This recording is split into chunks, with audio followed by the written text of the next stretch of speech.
Pengertian teks eksposisi. Kata eksposisi berasal dari bahasa Latin exposition, yang berarti memberitahukan, memaparkan, menjelaskan, atau menguraikan. Jadi dapat kita tarik kesimpulan, teks eksposisi adalah teks yang berisi paparan yang bertujuan untuk menjelaskan maksud dan tujuan dalam karangan. Ciri-ciri teks eksposisi. Yang pertama, informatif dan objektif. Teks eksposisi menjelaskan segala informasi atau pengetahuan secara objektif, artinya sesuai dengan keadaan yang sebenarnya tanpa dipengaruhi pendapat atau pandangan pribadi. Kedua, persuasif. Teks eksposisi menggunakan gaya informasi yang persuasif atau mengajak pembaca dan memberikan informasi yang sejelas-jelasnya. Ketiga, lugas dan baku. Teks eksposisi memberikan penyampaian secara lugas, artinya tidak berbelit-belit dan menggunakan bahasa yang baku, yaitu bahasa yang sesuai dengan pedoman umum ejaan bahasa Indonesia. Keempat, tidak memihak. Teks eksposisi tidak melakukan pemihakan atau tidak memaksa kehendak penulis terhadap pembaca. Kelima, berisi fakta, yaitu sesuatu yang benar-benar terjadi. Teks eksposisi menyajikan fakta yang digunakan sebagai alat kontribusi atau penyumbang utama dalam membuat rumusan agar sesuatu yang disampaikan lebih konkret. Selanjutnya kita masuk ke pembahasan fakta dan opini. Fakta yaitu sesuatu yang benar-benar terjadi atau kenyataan. Ciri-ciri fakta yang pertama, dapat menjawab pertanyaan apa, siapa, di mana, kapan, dan berapa. Dengan kata lain, dalam kalimat fakta terdapat topik, pelaku, tempat, waktu, dan data. 2. Terdapat sumber yang jelas dan terpercaya. Sumber itu bisa berupa pendapat ahli, hasil penelitian, atau observasi. Ketiga, menyatakan kejadian yang sedang dan telah terjadi. Opini. Opini yaitu pendapat, pikiran, atau pendirian. Ciri-ciri opini yang pertama, subjektif, artinya berdasarkan pandangan atau perasaan pribadi. Kedua, tidak terdapat sumber. Ketiga, bersifat relatif, artinya tidak mutlak atau sesuai dengan konteks pembicara. Kalimat relatif biasanya ditandai dengan kata menurut saya, mungkin, bisa jadi, sepertinya, biasanya, dan lain-lain. Sekarang mari perhatikan contoh berikut. Kalimat fakta. 1. Kementerian Energi dan Sumber Daya Mineral mencatat penggunaan BBM untuk sepeda motor sebesar 40%. Di dalam kalimat ini terdapat data dan bisa menjawab pertanyaan berapa. 2. Tanggal 17 Agustus 1945 diperingati sebagai Hari Kemerdekaan Indonesia. Dalam kalimat ini terdapat waktu atau bisa menjawab pertanyaan kapan. 3. Indonesia adalah negara kepulauan, terdiri atas 5 pulau besar yaitu Sumatera, Kalimantan, Sulawesi, Papua, dan Jawa. Kalimat ini ditulis berdasarkan hasil observasi. Keempat, pada tahun 2004 pernah terjadi bencana besar tsunami di Provinsi Aceh. Kalimat ini menyatakan peristiwa yang pernah terjadi. Contoh kalimat opini. 1. Orang kurus pasti jarang makan. Kalimat ini belum bisa dibuktikan kebenarannya, karena kurus belum tentu disebabkan jarang makan. Bisa saja dikarenakan faktor yang lain seperti genetik atau penyakit. Contoh kedua, hari ini akan turun hujan karena langit sudah mendung. Kalimat ini menyatakan sesuatu yang belum pernah terjadi. Ketiga, selain sebagai aromaterapi, minyak kayu putih mengingatkan saya pada adik saya. Kalimat ini bersifat subjektif. Keempat, bakpia adalah makanan yang wajib dijadikan oleh-oleh saat berkunjung ke Yogyakarta. Meski kalimat ini menggunakan kalimat definisi, tetapi kalimat ini merupakan pendapat pribadi. Belum tentu orang lain berpandangan sama. Sekarang kita masuk ke pembahasan kaidah kebahasaan teks eksposisi. 1. Penggunaan istilah atau kata teknis. Istilah adalah kata atau frasa yang mengungkapkan suatu makna, konsep, keadaan atau sifat khas dalam bidang tertentu. Dalam teks eksposisi, istilah-istilah teknis sering digunakan. Istilah-istilah tersebut digunakan untuk memaparkan argumen dalam eksposisi. Contoh, digital, komputer, koneksi, internet, dan lain-lain. 2. Penggunaan adjektiva atau kata sifat. Adjektiva adalah kata yang khusus menerangkan kata benda. Ciri-cirinya dapat diberi keterangan agak, sangat, paling, atau sekali. 2.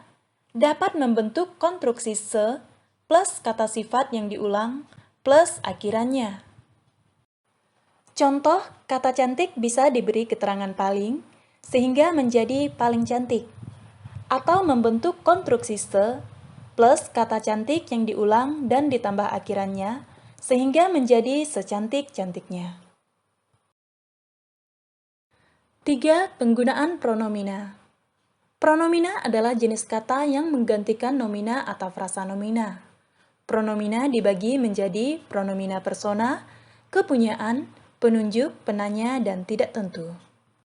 1. Pronomina persona. Pronomina persona adalah pronomina yang merujuk kata ganti orang. Kata ganti jenis ini dibagi menjadi 3 macam, yakni kata ganti orang pertama, kata ganti orang kedua, dan kata ganti orang ketiga. Pronomina persona berbentuk jamak dan tunggal. Contoh orang pertama tunggal, saya, aku, daku. Orang pertama jamak, kita, kami. Orang kedua tunggal, kamu, kau atau engkau, Anda. Orang kedua jamak, kalian, Anda sekalian. Orang ketiga tunggal, ia, dia. Orang ketiga jamak, mereka. 2. Kata ganti kepunyaan. Kata ganti kepunyaan atau pronomina posesiva merupakan segala kata yang menggantikan kata ganti orang dalam arti sebagai kepemilikan atau kepunyaan. Kata ganti yang dimaksud seperti ku, pengganti aku, mu, pengganti kamu atau engkau, dan nya, pengganti ia, dia, dan mereka. 3. Kata ganti penunjuk. Kata ganti penunjuk digunakan untuk menunjukkan suatu benda, lokasi, atau tempat, entah itu berjarak jauh maupun dekat. Kata ganti penunjuk terbagi menjadi 3. Yang pertama, penunjuk umum, seperti ini, itu. Kedua, penunjuk tempat, seperti di sini, ke sini, kemari, di situ, ke situ, di sana, dan ke sana. 3. Penunjuk hal atau ikhwal, seperti begini, begitu. 4. Pronomina penanya. Pronomina penanya adalah satu dari sekian banyak jenis kata ganti yang berfungsi sebagai kata tanya atau penanya atau peminta informasi tertentu. Biasanya berupa peristiwa atau kejadian. Kata ganti jenis ini dapat dibagi menjadi 5 jenis berdasarkan fungsinya, seperti kata ganti tanya orang, tanya waktu, kata ganti tempat, kata ganti keadaan, dan kata ganti jumlah. Contohnya seperti apa, bagaimana, kapan, mengapa, siapa, dan di mana. Kelima, pronomina tidak tentu. Jenis kata ganti tak tentu adalah kata ganti yang digunakan untuk menunjukkan sesuatu yang informasinya masih belum diketahui dengan jelas, baik wujud atau jumlahnya.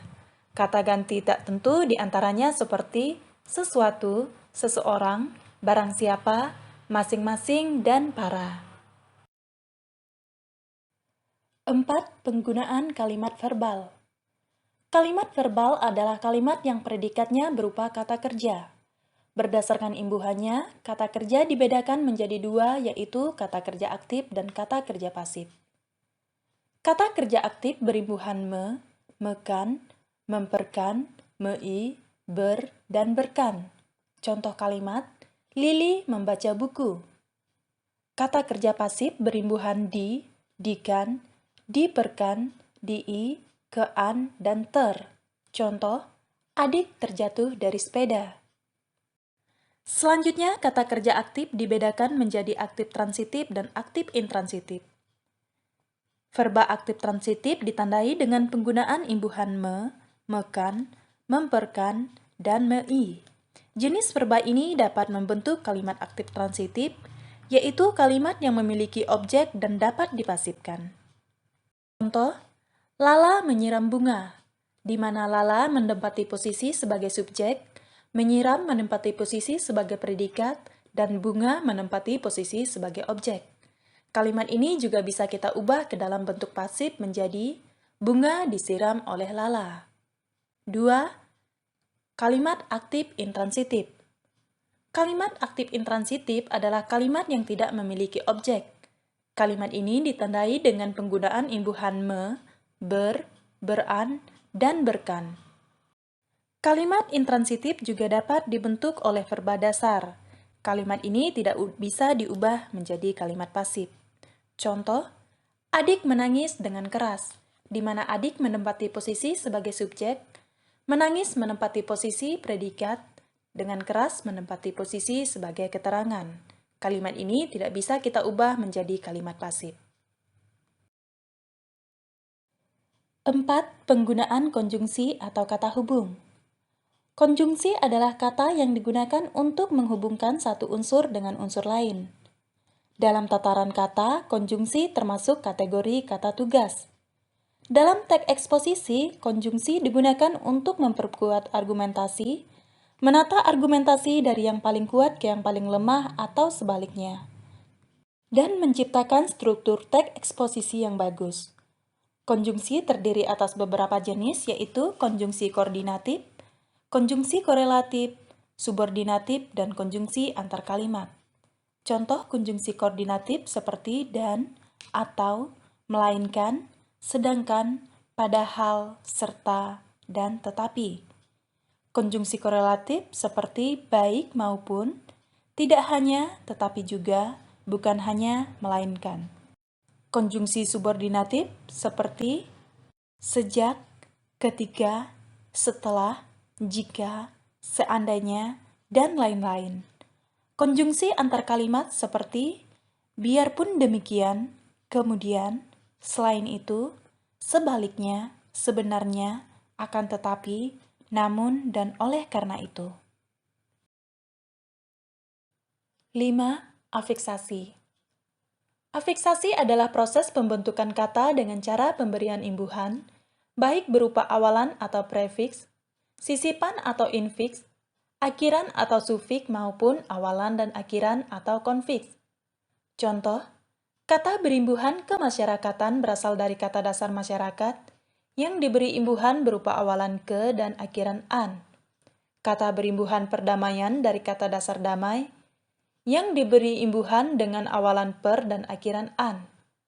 Kata berimbuhan membacakan dari kata dasar baca yang diberi imbuhan dengan awalan me dan akhiran kan. Afiksasi dapat menyebabkan perubahan jenis kata. Sebagai contoh, kata dasar tipis merupakan jenis adjektiva atau kata sifat. Setelah diberi awalan pen dan akhiran an, menjadi penipisan, berubah jenis menjadi nomina atau kata benda. Untuk menentukan perubahan jenis kata karena afiksasi, kamu harus bisa membedakan jenis-jenis kata seperti nomina, verba, dan adjektiva. Untuk ciri adjektiva sudah dibahas di penjelasan sebelumnya. Sekarang kita akan membahas ciri nomina dan verba. Nomina atau kata benda, ciri-cirinya bisa disangkal dengan kata bukan. Contoh, meja, bukan meja. Kedua, bisa membentuk konstruksi kata benda ditambah yang ditambah kata sifat. Contoh, meja, meja yang kuat. 2. Verba atau kata kerja. Ciri-cirinya bisa disangkal dengan kata tidak. Contoh, tidur, tidak tidur. 2. Bisa membentuk konstruksi kata kerja ditambah dengan ditambah kata sifat. Contoh, tidur, tidur dengan nyenyak. Selanjutnya kita masuk ke pembahasan struktur teks eksposisi. Teks eksposisi tersusun oleh tesis, diikuti argumentasi, dan diakhiri dengan penegasan ulang. Yang pertama, tesis. Tesis adalah pernyataan atau pendapat penulis yang didukung oleh argumen. Umumnya, tesis diletakkan di paragraf pertama sebagai pembuka teks. 2. Argumentasi. Argumentasi adalah alasan berupa data, fakta, dan pendapat yang digunakan untuk memperkuat tesis. Agar tesis dapat disetujui atau didukung oleh pembaca, dibutuhkan beberapa argumentasi yang logis dan kuat. 3. Penegasan ulang. Penegasan ulang merupakan pernyataan yang menguatkan kembali pendapat yang telah didukung argumentasi. Penegasan ulang merupakan bagian yang mengakhiri sebuah eksposisi. Penegasan ulang juga berisi rekomendasi untuk pembaca.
Demikian pembahasan kali ini.